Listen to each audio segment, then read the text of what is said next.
And again, thank you so much, everyone. So for those who are just joining us again, good morning, good afternoon, good evening, wherever you are in the world. I'm sincerely honored to meet such an amazing and diverse and global audience today. I already look forward to listening to our esteemed speakers who will be sharing a wide range, really, of powerful topics with today's audience. So, as I often mention in our monthly GSP convenes, I'm truly excited to hear more about what is driving us to make a change, to share ideas about how we can collaborate, and most importantly, for us to make a change together.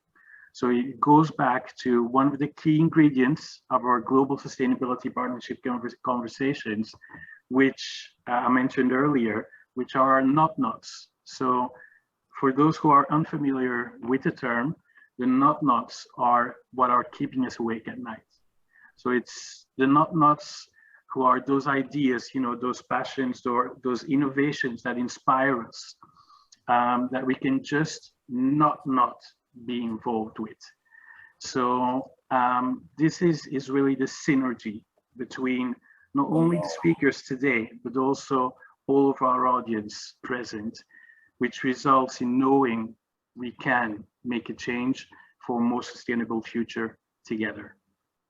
So to briefly introduce myself, so my name is Louis Majwa. I'm the president of the Global Sustainability Partnerships, which is a global legacy program and safe platform for change makers, organizations, and businesses that are aligned with UN Sustainability Development Goals to connect with each other. So the purpose of our monthly convenes and the yearly summit is to basically enable global alliances and maintain the global connections that support each other, each other projects, and sustainable businesses for measurable impact and action in our communities. So without further ado, being conscious of time, please let me introduce to you our moderator for today, the wonderful Tina Greenbaum. Tina is a seasoned executive coach who has been helping executives for over 37 to 39 years now. She's also worked in Washington, DC, New York City, San Francisco, helping leaders improve their leadership skills. She took her success training Olympic level athletes, actors, dancers, performers, and applied that knowledge for her clients in business and government. Today, she's a trusted advisor to work with leaders who have the potential to impact the world in a positive way. Thanks so much, Tina, for joining us today, and please feel free to take over. Thank you, Louis, and thank you, Loretta, for putting together this amazing conference. I'm just watching the numbers of the people that are coming on every minute, and just, again, what we're saying is how much interest there is and how much help we all need and how much we can offer. So I want to welcome everybody here. We're delighted to have you. Next guest and speaker is Sophie Medlin. She is a well-recognized consultant dietitian, director of City Dietitians, and is the chair of the British Dietetic Association for London. Sophie has expertise in gastrointestinal and colorectal health. She worked in acute hospitals specializing in gastrointestinal diseases before moving into academia, where she worked as a lecturer at King's College in London.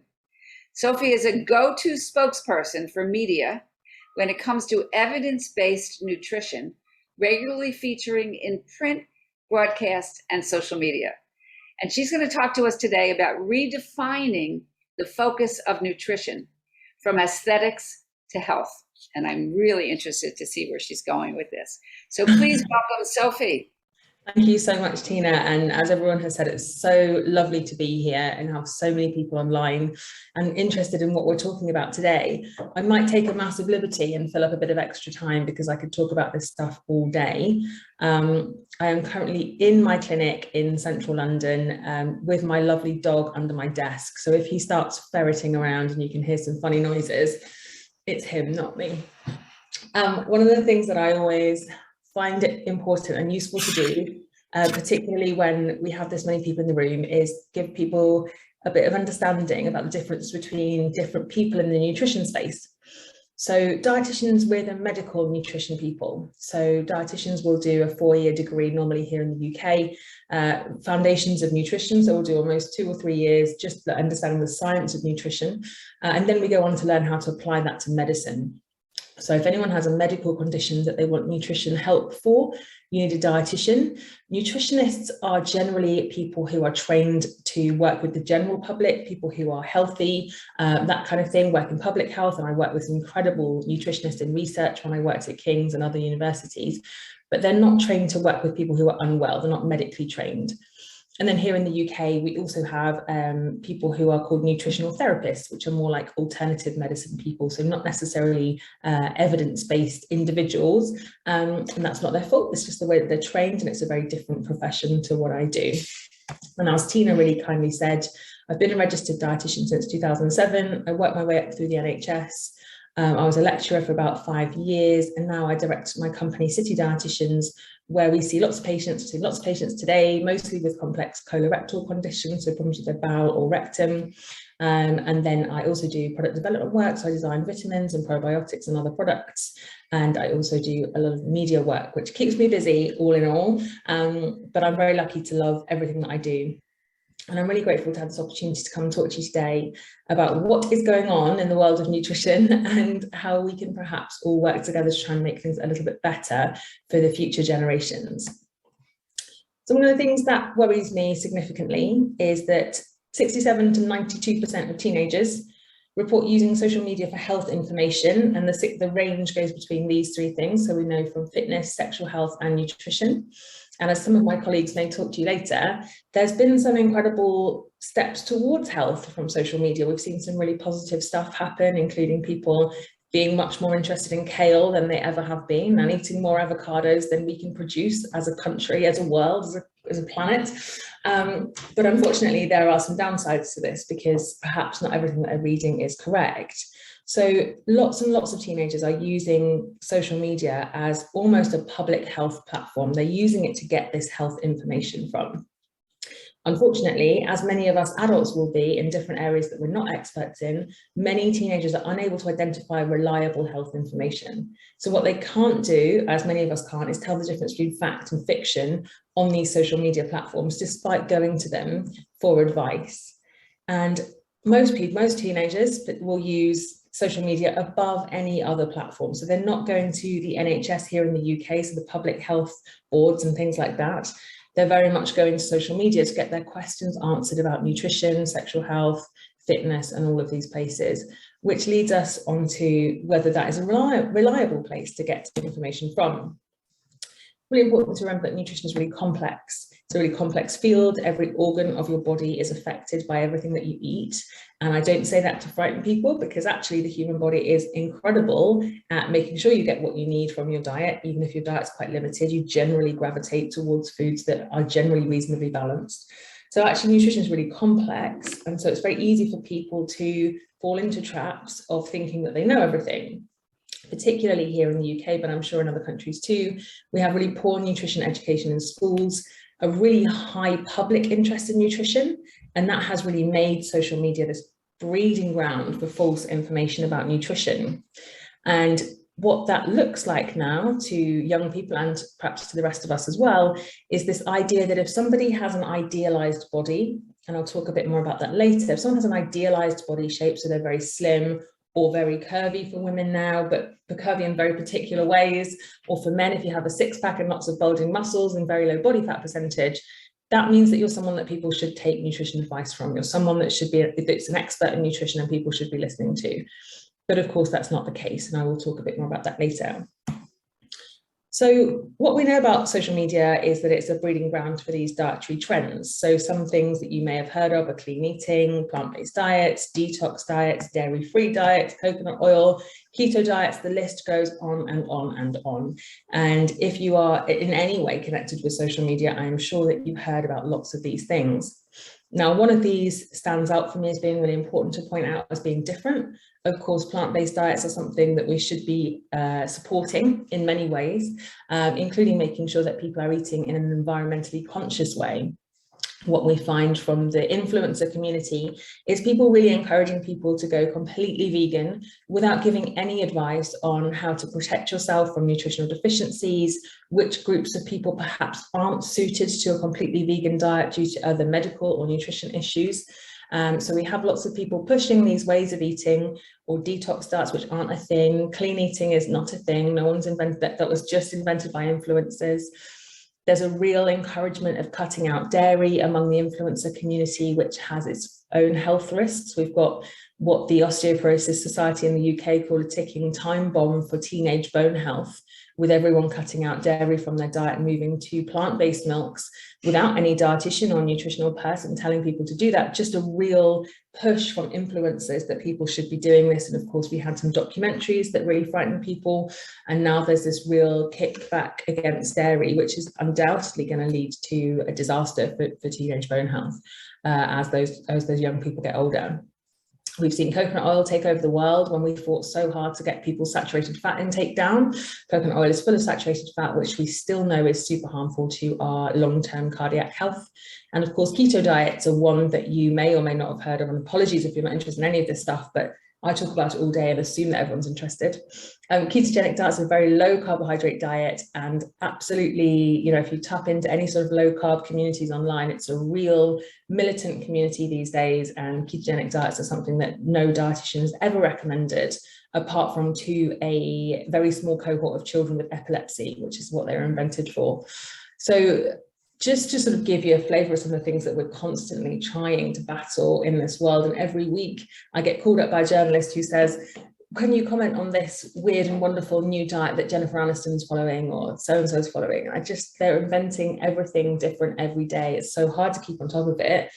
But there are always these loud voices in nutrition online telling people that this is what they should be doing, this is going to change their life, it's going to solve all their problems. And actually, no one from a public health level has ever recommended any of this stuff. It's purely social media trends driving this forward. So in terms of accuracy, and if we were in a room, it'd be lovely to see a show of hands, but how many people are at how much research, how much nutrition information online is or on social media is actually accurate? Well, we know from the UK study that research from the University of Glasgow shows 90% of UK social media influencers' weight management advice and general nutrition advice is incorrect. So when we pair that with how many teenagers are going to the internet for advice on weight management, on nutrition in general, we can see how likely it is that they are going to stumble across bad advice, dangerous advice, and how unlikely it is that they're going to come across evidence-based and safe advice. I just wonder, I wish again I could ask you, is it a surprise? Is that something that you consider to be surprising, or is it just something that you think, yeah, I can imagine that's quite right? Ask yourselves and perhaps think about your own algorithm that you're consuming. One of the things we've seen, unfortunately, a massive rise of is body image problems post-pandemic. It was huge before the pandemic, but it's really been much stronger post-pandemic. And what we know is that 20% of adults and 40% of teenagers say that images on social media cause them to worry about their body. Poor body image is caused by exposure to idealized and unrealistic bodies, not just through social media. Previously, it was always through magazines and things like that. Now it's much more focused on social media, and it's much more in your face than it ever used to be. And of course, many of these images are edited, airbrushed. The influencers aren't declaring that. They are filtered. All sorts of things going on that make women feel that their bodies should be that shape and size. If we think about the most famous Instagram family, the Kardashians, all of them have had a wild amount of plastic surgery done on their faces and on their bodies, a lot of which they deny.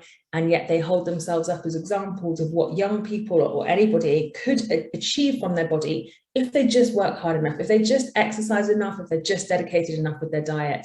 And that's completely false information. Their pictures are edited, airbrushed, their bodies are changed surgically, and that's causing significant, not just them, of course, but that whole culture is driving huge body image issues among young people. Social media massively applies pressure to match an ideal body shape. And of course, unfortunately, now this isn't just affecting women, it's hugely affecting men. One of the reasons there's been in the UK an absolute epidemic of eating disorders referrals that we cannot keep up to date with or up with in hospitals, let alone in outpatient settings where people are slightly less sick. But between 2016 and 2020, rates for referrals to eating disorders have doubled, and this has doubled again since the beginning of the pandemic. And what we think is very closely linked with this is the increased social media use that we've seen at the beginning of the pandemic and throughout the pandemic, particularly amongst this 16 to 24 age group. And what we see online is these body ideals, these highly trained, surgically advanced and edited bodies. They're now the goal for many people. Young people in particular don't necessarily recognize that they've been heavily edited or airbrushed or enhanced surgically. People think that this is what these women are born with, or these men are born with in terms of body ideals. So it's a six-pack, thigh gap, large glutes. There's nothing that people can achieve there easily without being very restricted with their diet or having won the genetic lottery, as I like to say. What we know is that most women achieve a six-pack at around 16 to 90% of body fat, but most women lose their fertility if their body fat percentage moves below 22. So most of the women with six packs and heavily defined abs that young people are aiming towards through social media won't have a period. And these sorts of things are affecting men as well, with a loss of libido, low testosterone happening amongst young men who are also aiming for these very low body fat percentages. We also have a condition now coming through which we call muscularity-oriented disordered eating, or MODE. It's massively on the rise. It previously only really affected men because it was only men that wanted to be really muscular and really, really lean. Women wanted it to just be the thin ideal, as thin as possible. But now many women are swapping anorexic behaviors for MODE, which is what happens is they believe their behaviors and their bodies are now healthy because they're so muscular that they think that's a positive thing, and young people do too. And online, if anyone's interested in screening themselves or people around them, there is a really strong and really positive muscularity-oriented eating test, which includes a lot of the things that you'll see glorified by social media, including having a strict diet plan, regular meal prep, not eating foods in restaurants, having a cheat day, being anxious about not having enough protein in the house, all of these things that are really glorified on social media that are completely aesthetics focused and actually are disordered and nothing to do with health at all. And the sad thing is that Facebook knows, you may have seen this report come out, but Facebook knows that Instagram is toxic for teen girls. They know from internal corporate data that was leaked by one of their workers that they make eating disorders and body image issues worse for 1 in 3 teens, and that teens blame Instagram for increases in the rate of anxiety and depression, and 6% of suicidal teenagers blame Instagram. And they've done absolutely nothing about it since they collected their own data and reported on themselves in 2019. And of course, since then we had the pandemic and that huge increase in social media use. So I'm just going to briefly say, oh, sorry, the slide's not perfect, but in summary, we need to make sure that we're doing the best we can to protect ourselves and other people. There is a real drive towards trying to improve the quality of information on social media. Myself and other dietitians are working hard to fight against the tide of misinformation. And it's my personal mission to try and raise as much awareness as possible of these issues to try and save as many people from the dangers. I see young women, older women, I see men, I see people with all kinds of conditions who come in and have been to my clinics and have been significantly harmed by things that they've read online, things that they believe to be true, things they were sold, products, things like that. And we must get a handle on this. It's a public health emergency as far as I'm concerned. If you're thinking about yourself and how some of these things might have affected you today, one of the things I'd really encourage you to do is look at your social media hygiene, unfollow anybody that leads to negative body comparisons with yourself. So if you're looking at somebody and you think, oh, am I bigger or smaller than them? Have they got better abs than me? Are their muscles bigger than mine? unfollow them. They're not helping you. They might seem like fitspo and people that are inspiring you. They are causing you physical and emotional harm every day. Really think about questioning the credentials of the people that you're following and what they actually, are they actually qualified to give you any advice on nutrition or personal training or whatever it might be. When you're looking for information on nutrition, try and search without seeking confirmation bias. One of the things that we're all guilty of doing is putting into Google, is a plant-based diet the best thing for me? And of course, all the results that come up for you, if you search for that, will be things that support your hypothesis. And you're likely to only read the things that you want to read. So if you're trying to look up something about nutrition, try to look for the pros and the cons and look for both sides and try and weigh things up. It's incredibly difficult to do that without many years' experience in the specific area of nutrition that you're looking at.